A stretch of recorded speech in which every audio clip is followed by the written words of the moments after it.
राधे राधे। आज हम उत्पन्ना एकादशी व्रत कथा श्रवण करेंगे। श्री सूत जी बोले, यही कथा उत्पन्ना एकादशी व्रत कथा विधि सहित श्री कृष्ण ने अर्जुन जी से कही थी। तब श्री कृष्ण भगवान अर्जुन जी से बोले कि हे अर्जुन, जो फल वेद पाठी ब्राह्मण को 1000 गोदान करने से मिलता है, उससे 10 गुना अधिक पुण्य इस उत्पन्ना एकादशी का व्रत करने से मिलता है। श्री कृष्ण बोले, हे अर्जुन, सतयुग में एक दैत्य उत्पन्न हुआ था जिसका नाम मूर था। वह दैत्य अत्यंत शक्तिशाली था और उसने इंद्र आदि सब देवताओं पे विजय प्राप्त कर ली। तब इंद्र आदि सब देवता श्री शंकर भगवान जी के पास उनसे अपनी सहायता के लिए भिक्षा मांगने गए। तब श्री शंकर महाराज बोले कि आप सब देवी देवता जिनको भी कष्ट है वह श्री हरि विष्णु की शरण में जाइए।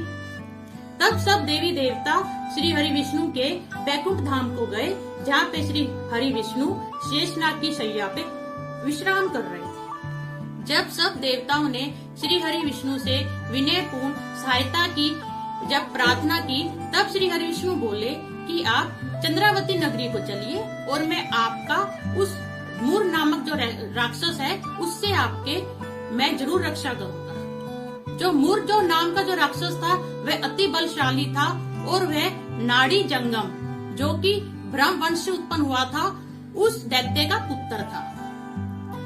अपने कुल के यम, वरुण, चंद्रमा तथा सूर्य बना लिए थे तथा वह स्वयं ही सूर्य के समान धरती को तपाता था और मेघों के समान धरती पे जल की वर्षा करता था।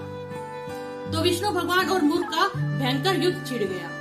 विष्णु मूर नामक दैत्य पे जिन जिन अस्त्र और शस्त्रों का प्रयोग करते थे, वह सब मूर के तेज से उसके ऊपर पुष्पों में तब्दील हो जाते थे। इसलिए अनेक अस्त्र शस्त्रों की सहायता से भी विष्णु भगवान मूर दैत्य को जीत ना सके। उसके बाद सहस्त्रों वर्षों तक, 1000 वर्षों तक भगवान विष्णु और मूर नामक दैत्य में सिर्फ मल युद्ध हुआ, जिससे विष्णु भगवान बहुत थक गए और वह विश्राम की इच्छा से 38 कोस लंबी हेमवती नामक गुफा में, जो कि बद्रिका आश्रम में है, वहां जाके विश्राम करने लगे।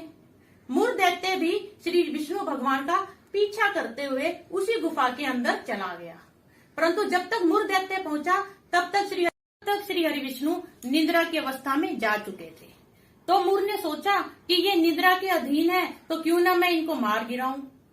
और जैसे ही मूर दैत्य ने श्री हरि विष्णु को मारने के लिए तलवार उठाई, इतने में ही श्री हरि विष्णु के शरीर से एक अत्यंत सुंदर कन्या उत्पन्न हुई, जो बहुत ही बलवान थी।